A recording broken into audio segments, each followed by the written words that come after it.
আসসালামু আলাইকুম এভরিওয়ান, সবার কি অবস্থা? আশা করছি সবাই অনেক অনেক ভালো আছেন। যদিও আজকাল গরম অনেক বেশি পড়ছে, গরমে টেকাই যাচ্ছে না, মানে খুবই খারাপ অবস্থা। এখনও আমি বাইরে ভিডিও শ্যুট করতে বসছি, কারণ ঘরের মধ্যে ফ্যানের বাতাসে আসলে কিছু শোনা যাবে না। আবার ফ্যান অফ করলে প্রচণ্ড গরম লাগতেছে। তো যাই হোক, আপনারা কি একটা ভালো সিরাম খুঁজছেন যেটা ইউজ করলে আপনার স্কিনের টেক্সচার অনেক ইমপ্রুভ হবে, তারপরে স্কিন অনেক প্লাম্প থাকবে, আর স্কিনের যে রিঙ্কেলস ওগুলো অনেকাংশে কমবে। তো আমি আজকে আপনাদের সাথে সেরকমই একটা সিরামের ব্যাপারে শেয়ার করব। তো দেরি না করে শুরু করা যাক। আমি যে সিরামটি নিয়ে আজকে কথা বলবো সেটা হলো সিম্পলের 3% hyaluronic acid and vitamin B5 booster serum. এই সিরামটা, এটার মেইন উপাদান হচ্ছে হ্যালোরনিক অ্যাসিড।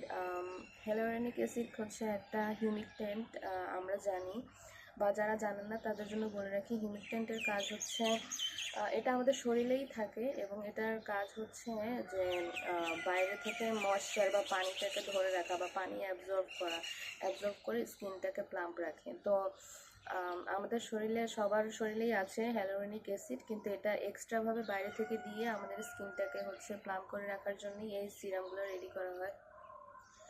আর তো এই জন্য এখানে 3% হ্যালোরনিক অ্যাসিড ইউজ করা হয়েছে। এছাড়া এখানে ভিটামিন B5 আছে এবং 1% নিয়াসিনামাইডও আছে, যেমন সেটা ভিটামিন B3। আর এইটাতে 30 ml প্রোডাক্ট আছে। এটা ইউজ আপনি দিনে একবার করতে পারেন। আমি একবারই ইউজ করি, আর সকালবেলা ইউজ করি ফেস ওয়াশ করার পরে। তারপরে স্কিন ভেজা থাকা অবস্থায় এটা আসলে ইউজ করতে হয়। শুকনো থাকা অবস্থায় উল্টো আরও আপনার স্কিন থেকে এটা পানি বের করে নিয়ে যেতে পারে, তো যাতে স্কিনটা আরও ড্রাই হয়ে যেতে পারে। সেই জন্য অবশ্যই ফেস ওয়াশ করার পরে স্কিন ভেজা থাকা অবস্থায় এই সিরামটা অ্যাপ্লাই করবেন। আর সিরামটা আপনারা চাইলে দিনে 2বারও ইউজ করতে পারেন, অথবা সিম্পলের আরও 2টা সিরাম আছে। একটা ভিটামিন সি সিরাম, আর একটা মেবি নিয়াসিনামাইড সিরাম, আমার ঠিক মনে নেই। তো এই 2টা সিরামের আপনারা যে কোনো একটা দিনে রাতে এভাবে অল্টারনেট করে ইউজ করতে পারেন, অথবা চাইলে এটাই আপনারা দিনে 2বার ইউজ করতে পারেন। তো আমার কাছে এটা বেশ ভালো লেগেছে এবং বেশ জেন্টেল লেগেছে। আমার স্কিনে যে পিম্পলের প্রবলেম ছিল বা ছোট ছোট হোয়াইট হেডসের প্রবলেমগুলোও অনেকটা কমছে, স্কিনটা অনেক স্মুথ হয়েছে। এবং এটা ইউজ করলে পর এটা আমি আসলে ভেতর থেকে বুঝতে পারছি, খুব বেটার ফিল হচ্ছে। আমি এটা প্রায় 1 মাস ধরে ইউজ করছি, 1 মাসের উপরে হবে। আর এটার প্রাইস রেঞ্জ আপনার 1200-1300 এরকম এটার প্রাইস রেঞ্জ। আপনারা হয়তো বা এক এক পেজে এক এক রকমের প্রাইস পাবেন। আর এখানে আপনারা দেখতে পাচ্ছেন যে কতটুকু বোঝাচ্ছে জানি না, এখানে লেখা আছে 9 মান্থস, মানে আপনারা এটা ইউজ করা শুরু করলে 9 মান্থ পর্যন্ত এটার ভ্যালিডিটি থাকবে। যতদিন থেকে এটা প্যাকেজিংটা খুলবে এরপর থেকে 9 মান্থ পর্যন্ত। তো আপনারা চাইলে এটা অবশ্যই ইউজ করে দেখতে পারেন। আমি বলবো এটা খুবই ভালো। আমি এটা ইউজ করে তারপরে আপনাদেরকে রিকমেন্ড করছি। স্কিনে খুব ভালো স্যুট করেছে। আর হ্যালুরনিক অ্যাসিড আপনার স্কিনটায় পানি বাইরে থেকে অ্যাবজর্ব করে, ময়েশ্চার অ্যাবজর্ব করে আপনার স্কিনটাকে সুন্দর প্লাম্পি রাখবে, এবং এই কারণে আমাদের স্কিনে যে টান টান অনুভব হয় সেটাও হবে না, এবং বলি রেখাও অনেকটা, অত বেশি তো কমবে না। এটা অনেক জেন্টেল, বাট তারপরে এটাও অনেকটা হেল্প করবে। আমি আপনাদেরকে এটার টেক্সচারটা একটু দেখিয়ে দিচ্ছি।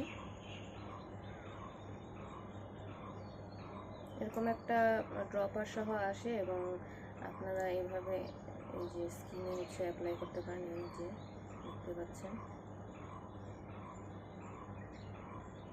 আমি এভাবে 1 ফোঁটা 1 ফোঁটা করে অ্যাপ্লাই করি, খুব বেশি অ্যাপ্লাই করি না।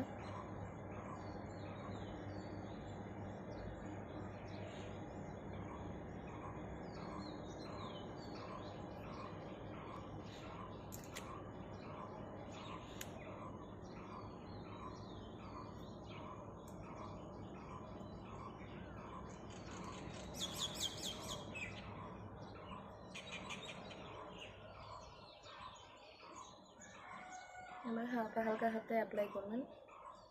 আই এরিয়াতে দিতে পারেন, প্রবলেম হয় না, আমি তো দেই, প্রবলেম হয় না।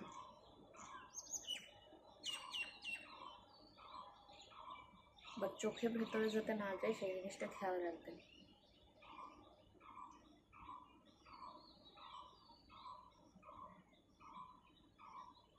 তো এই ছিল আজকের ভিডিও, হোপফুলি আপনাদের ভালো লেগেছে। আর আপনারা যদি কেউ হ্যালোরনিক অ্যাসিডকে ইউজ করেছেন, যদি ইউজ করে থাকেন তাহলে আমাকে কমেন্ট বক্সে জানাবেন, বা হ্যালোরনিক অ্যাসিড যুক্ত অন্য কোনো সিরামও ইউজ করে থাকলে আমাকে একটু কমেন্ট বক্সে জানাবেন। তো আজকের মতো এখানেই বিদায় নিচ্ছি। আল্লাহ হাফিজ।